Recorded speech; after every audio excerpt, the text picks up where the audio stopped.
And graven with diamonds in letters plain, there was written, her fair neck round about, Noli me tangere, for Caesar's I am. If there is someone history owes an apology to, it's Anne Boleyn, the second wife of Henry VIII. She was painted a temptress, a witch. Was she resourceful? Was she smart? Was she ambitious? The answer to all is yes. And though it's fun to paint her as a scheming woman trying to get to the top, the one thing we must remember, as women especially, is that history is told by men, and when a woman is too powerful, they have only a few things to attack, namely, chastity and loyalty. Let's meet the real Anne on History Talk. Okay, in theory, the veil was a really good idea, but it got hot, and you could also, not see it on the green screen. Moving on. Before we dive into Anne's life, I just really want to recommend another TikToker, Haley Nolan. She is pretty much the go-to biographer about Anne. I didn't really use any of her stuff from research because she does a lot of that on here, and I did not want to step on her toes, but you should definitely check her out. Now, let's meet Anne.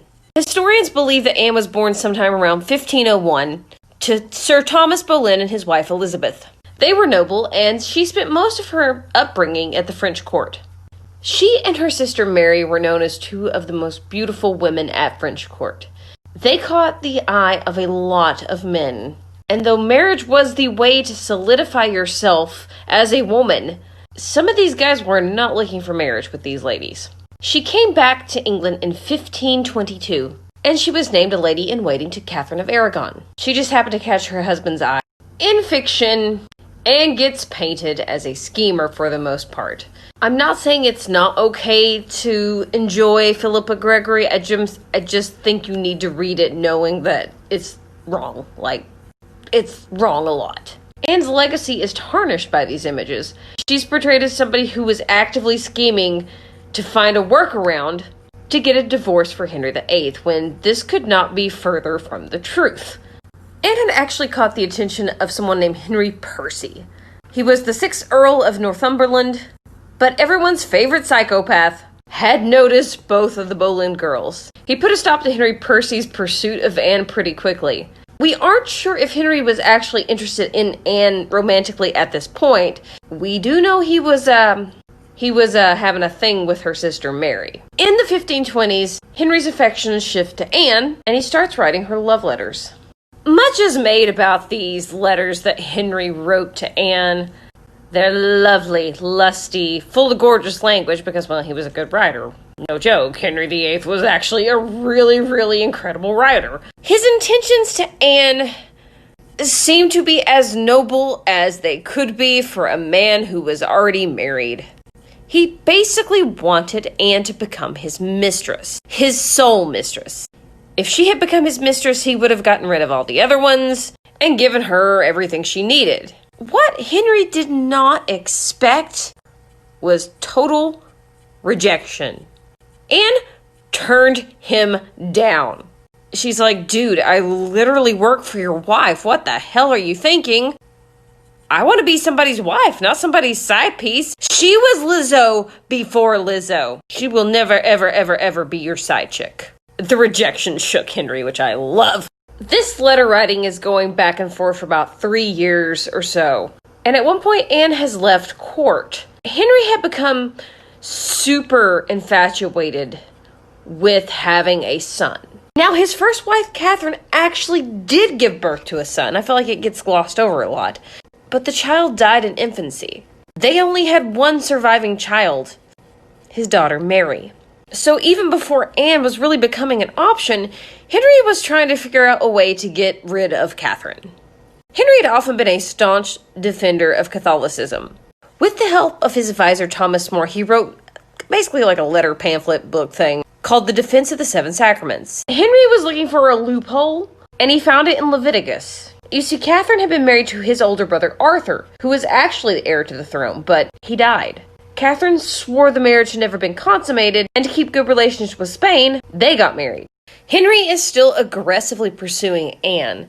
This story gets told as she slowly fell in love with him and became blind to the idea that she was going to be queen. You don't think her power-hungry papa wasn't like, Because at this point, women were currency. It makes me mad, and I hate it with men. We need merch with that I hate it when men. Henry had worked to find this loophole in Leviticus about not marrying your brother's wife, saying that was the reason that God had cursed him with no heir to the throne. I just always loved that Thomas More was always like, dude, what? No, you can't do that. What? That makes no sense, bruh. Did a series about what happened to him, but it did not end well. We do know that something was going on between Anne and Henry. Consensual or not is the question. But she finds out she's pregnant in 1533. Henry sent Cardinal Wolsey to get him an annulment, but it failed.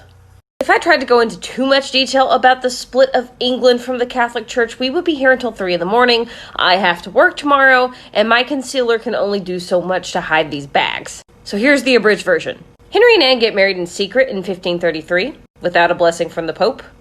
And he also comes up with, in 1535 later, with an oath of supremacy, stating that everybody had to accept that he was the head of the church.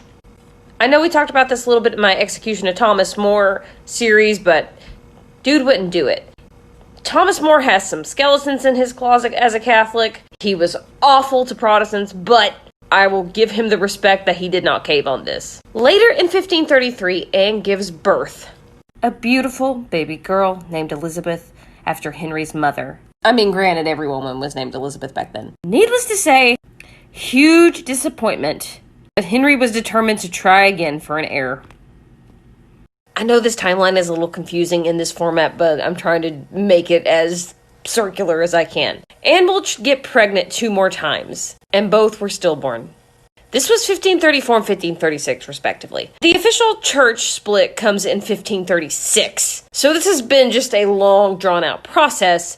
And a lot of people do point to Anne as being somebody who had been radicalized from her reading. She was a very well-read woman.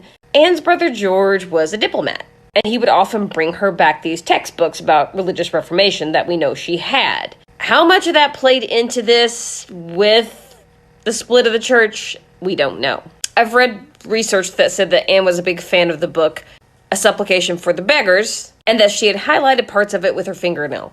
But at the end of the day, you gotta understand, it's Henry doing this for Henry's benefit. But Henry's affections to Anne began to cool, and suddenly, he was scheming once more. I think we can all agree that if Anne had given birth to a healthy son, she probably would have survived. That's not to say that's on her at all.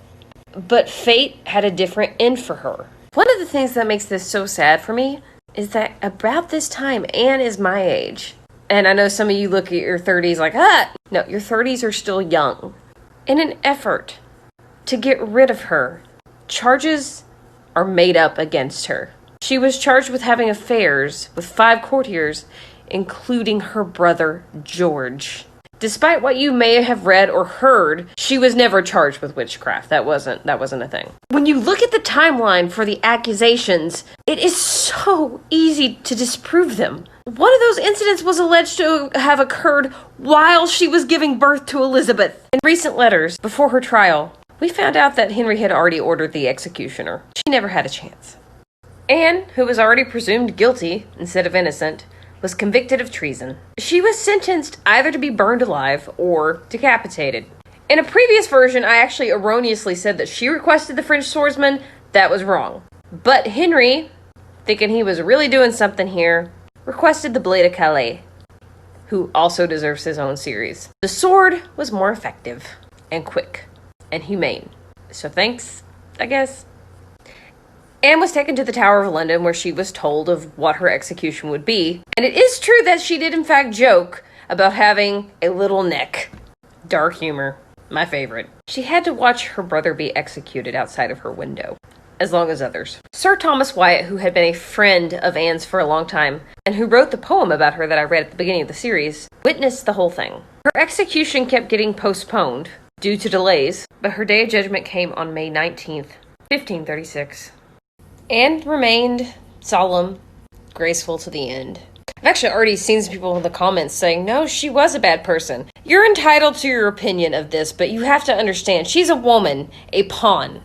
And this bus was being driven by a sociopath. At the end of this series, I'm going to read Anne's speech that was recorded. As she prepared for execution, the Boleyn Kelly distracted her.